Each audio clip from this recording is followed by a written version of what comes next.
किसान था, बड़ा भोला भाला, अनपढ़ था, ज्यादा पढ़ा लिखा नहीं था। किसान अपने खेत में खेती कर रहा था, तभी एक महात्मा उसके खेत में आ गए और महात्मा आके बोले, भाई हमको कुछ भोजन प्रसाद पवाओ।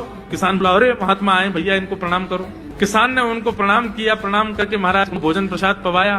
कहा, महात्मा जी आप आए हैं, मुझे कोई गुरु मंत्र दे जाओ। महात्मा जी ने सुंदर गुरु मंत्र दिया, द्वादशाक्षर मंत्र दिया। बोले ये तो बहुत कठिन है, इतना कठिन नहीं, सरल सा दो। अष्टाक्षर मंत्र दे दिया। बोले ये भी कठिन है, कोई और सरल दे दो। महात्मा बोले, कुछ नहीं, तुम इतना कृष्ण चंद्र बोल दिया करो बस। कृष्ण चंद्र बोले, हाँ इसी का नाम, यही तुम्हारा गुरु मंत्र है। इतना भोला बेचारा याद करने लगा, उसको याद ही नहीं होवे कृष्ण चंद्र कृष्ण चंद्र कृष्ण चंद्र। अब भूल ना जाऊं इसके लिए बोलता रहता था 24 घंटे, कृष्ण चंद्र कृष्ण चंद्र कृष्ण चंद्र। अपने खेत में हल जोत रहा था, कृष्ण चंद्र बोल रहा था। इतने में उसकी पत्नी आ गई, अरे सुनो तुम्हारे लिए भोजन लाई हूं, जल्दी कर लो। बोले, कृष्ण चंद्र कृष्ण चंद्र कृष्ण चंद्र। पत्नी पीछे लग गई, पीछे, भोजन तो कर लो, रोटी तो खा लो, ठंडी हो जाएगी। बोले, अरे तू पीछे मत पड़, मैं भूल जाऊंगा, गुरुजी ने मंत्र दिया मुझको। पत्नी बोली, अच्छा एक काम करो, आप भोजन कर आओ, तब तक आपके नाम को मैं रट लेती हूँ, मैं उसको संभाल लूंगी, फिर जैसे ही आप आओगे फिर आपको सुना दूंगी, आप कर लेना। ठीक है। बोले, क्या बोल रहा है? बोले, कृष्ण चंद्र। पत्नी बोली, ठीक है। अब कृष्ण चंद्र बोलने लगी पत्नी, कभी कहीं जाए कभी कहीं जाए, कुछ करे। वो कृष्ण चंद्र बोलते बोलते घसीटे चंद्र हो गया। लौट करके अपने पति के पास, पति बोल, हाँ वो मैं भोजन कर लिया, जल्दी गुरु मंत्र सुना दे मुझको, क्या था मैं तो भूल गया। बोले, घसीटे चंद्र। वो उसी से ही हल जोतने लगा, घसीटे चंद्र घसीटे चंद्र घसीटे चंद्र। आकाश में वैकुंठ में बैठे हुए वैकुंठनाथ भगवान प्रसन्न हो गए और प्रसन्न होकर बोले, लक्ष्मी जी हम जा रहे हैं। बोले, कहां? बोले, किसान का उद्धार करने जा रहे हैं, उसको वैकुंठ लेके आएंगे। लक्ष्मी जी बोली, आपका अशुद्ध नाम बोल रहा है वो, आपका अशुद्ध नाम उच्चारित कर रहा है वो, और आप कह रहे हो कि इसका कल्याण करूंगा मैं। ठाकुर जी बोले, देखो नाम भाव कुभाव अनख आलसहु, नाम जपत मंगल दिश। नाम कैसे भी जपे कोई दोष नहीं है, बस भाव मेरे प्रति होना चाहिए। वो नाम भले ही गलत जप रहा है, लेकिन उसके हृदय में तो मैं ही हूं ना। और एक बात बताऊं लक्ष्मी जी आपको। बोले, क्या? बोले, ये घसीटे चंद्र अशुद्ध नहीं है, मेरा नाम है ये भी। बोले, क्यों? बोले, जब हम छोटे थे तो बाल लीला कर रहे थे ब्रज में, यशोदा मैया खूब नहलाती धुलाती और बढ़िया सुंदर श्रृंगार करती, लेकिन हम पूरे नंद भवन में घुटमुन चल चल के कभी नीचे लुढ़क करके, कभी ऊपर गिर के सब माला तोड़ लेते, अस्त व्यस्त वस्त्र कर लेते, घुंघराले केशों की ऐसे भुज्जा बना लेते, ऐसा रूप बना लेते। यशोदा मैया बोली, आओ मेरे घसीटे चंद्र, सुबह कृष्ण चंद्र बना के भेजती हूँ, घसीटा चंद्र बन के आता है शाम को। तो बोले, तब यशोदा मैया ने हमारा नाम रखो घसीटे चंद्र, तो इसलिए शुद्ध नाम है। तो ठाकुर जी के बहुत सारे नाम हो गए, कनुआ, गोपाल, गोविंद, माधव, कन्हैया। यशोदा जी का प्रिय नाम है कन्हैया। मैया लाल जी को इसी नाम से पुकारती है। ठाकुर जी अब धीरे धीरे 3.5 वर्ष के हो गए, और जैसे ही 3.5 वर्ष के भय महाराज, मानो जैसे उनके शरीर में स्प्रिंग एक्टिवेट हो गई हो। इतना ऊधम मचाते हैं, पूरी गोकुल की नाक में दम कर रखा ठाकुर जी ने। यशोदा मैया ने लाल जी को नूपुर पहना रखे। सवेरे जैसे ही ठाकुर जी उठते हैं, नूपुरों की आवाज आती है तो यशोदा मैया तुरंत रसोई घर से दौड़ के जाती है लाला के पास। लेकिन ठाकुर जी इतने चतुर हैं, यमुना तट पे जाते हैं और नूपुरों में बालू भर लाते हैं कि कल नूपुर आवाज नहीं करेंगे, सुबह उठ के हम घर से भाग जाएंगे कहीं और, मैया को पता ही ना चलेगी। ऐसा उधम मचा में अब ठाकुर जी वो लीला कर रहे हैं जिस लीला पर देवताओं को भी विश्वास नहीं हो रहा है। ऐसी लीला ठाकुर जी कर रहे हैं कि किसी को भरोसा ही नहीं हो रहा कि जगत नियंता जगदाधार ये कर सकता है। बोले, ठाकुर जी क्या करते हैं? बोले, ये मत पूछो क्या करते हैं, यो कह रहे हैं क्या नहीं करते। जो माता पिता अपने बालकों को बहुत उद्यमी समझते हैं, बहुत बड़ी कृपा है ठाकुर जी की कि आपके घर ठाकुर जी जैसे उद्यमी बालक नहीं है। ऊधमों के सिरमौर हैं ठाकुर जी। कैसा उधम मचाते हैं?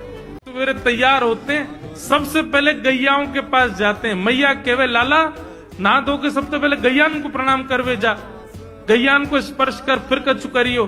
ठाकुर जी गैयाओं को प्रणाम करने जाते हैं। जैसे ही देखते हैं कि कोई गैया बैठी है, सो ठाकुर जी कहें अरे अरे मैया या गैया को आलस आ गयो, या को आलस दूर कर दूं।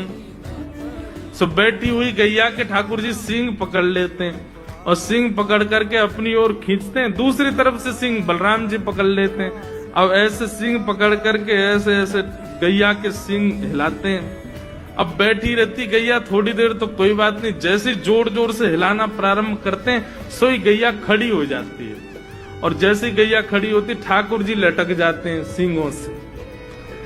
अब ठाकुर जी को तो बढ़िया झूला बन गया, गैया की सींगन पे झूल रहे हैं। थोड़ी देर तो गैया इधर से उधर ठाकुर जी को झुलाती रहती है, थोड़ी देर तो गैया इधर से उधर ठाकुर जी को झुलाती रहती है। लेकिन थोड़ी देर बाद जैसे ही ठाकुर जी की पकड़ कमजोर होती है, गैया को पता चल जाए कि अब लाला गिरवे वार है, तो गैया भी इतनी चतुर कि वो गोबर में ही जाके खड़ी हो गए। ठाकुर जी के ने आगे कुछ चल, मैं गोबर में जाऊंगा। गैया के ना अब तो मैं यहीं खड़ी रहूंगी, तुम गोबर में ही गिरो। और सोई ठाकुर जी को हाथ छूट जा, मैया मैया बचाइयो, देख जे गैया मुझको गोबर में फेंक रही है। अब मैया जब तक बचावे आवे तब तक तो लाल जी के हाथ छूट जाएं और ठाकुर जी गले गले तक गोबर के ढेर में जाके गिर जाए।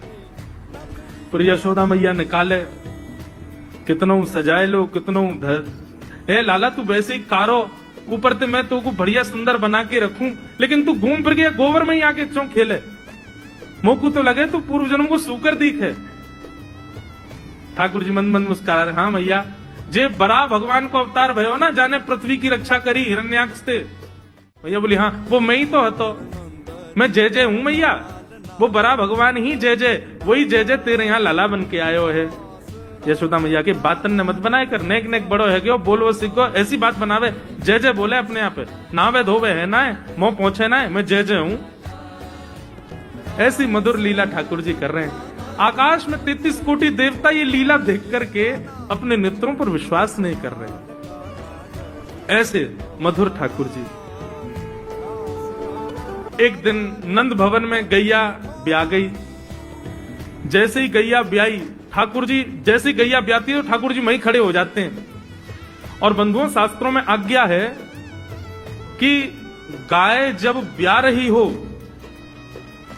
बछड़े को जन्म दे रही हो या बछिया को जन्म दे रही हो, उस समय गैया जो होती है वो दो मुखी हो जाती है, एक मुख तो सामने है, और जब जन्म देती है तो बछड़ा या बछिया उसका मुख जब बाहर आता है तो दो मुखी हो जाती है। ऐसी दो मुखी गैया की जब आप परिक्रमा करते हो तो पूरे ब्रह्मांड की परिक्रमा का फल प्राप्त होता है। तो ठाकुर जी का नियम है, नंद बाबा की उंगली पकड़ के खड़े रहे, जैसे ही गैया ब्यावे वारी हो तो वाकू सहलाते रहे, जैसे ही गैया ब्यावे वारी हो, जैसे ही बछड़ा बाहर आवे सोई ठाकुर जी वाकी परिक्रमा कर ले, परिक्रमा करके दंडवत प्रणाम करें, वाकू वाकी चरण रज को माथे से लगा में, और बछड़ा जन्म ले सो वाकू नवा में दुआ में वाकू अपने गरे से लगा में। एक दिन ठाकुर जी जोर जोर से रोने लगे। बछड़ा जैसे ही जन्म लियो बछड़ा ने, ठाकुर जी रोने लगे। नंद बाबा शांत करा में नहीं माने, बलराम जी ने शांत करायो नहीं माने। यशोदा मैया बोले लाला का भयो, तू रो क्यों रोए?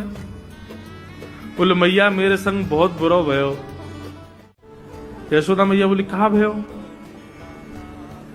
बोले गैया के बछड़ा ने जन्म लियो। मैया बोली तो वाह बछड़ा को मैंने मुंह खोल कर देखो वाह कि सबरे दांत निकले आए, मेरे जन्म को 3 साल है गए अभी तक 4 ही दांत निकले मैया, वो टूट जाए, रो रहे हैं अपने दांतन को, मेरे दांत चौना निकल रहे सबरे।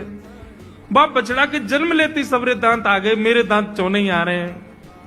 यशोदा मैया ऐसी मधुर बात सुनकर के झूठी झूठी कहती, मैया कहती लाला तू दूध ना पीवे ना, पूरे दिन मक्खन खावे, मक्खन चिकनो होवे, दांत निकले चिकनो है कि सुई पेट में चलो जाए, तो दूध पिए कर। चोटी पकड़ के रोते मैया मेरी चोटी चौना भर रही। बाप बलराम की चोटी देखो कैसी नागिन जैसी चोटी है वाकी, और मेरी चोटी कैसी है मैया, नेक सी पतरी सी। मैया बोल लाला तू दूध ना पीवे, दूध ते चोटी बढ़े, बलराम में देखिए ऐसा जग भर के दूध पीवे।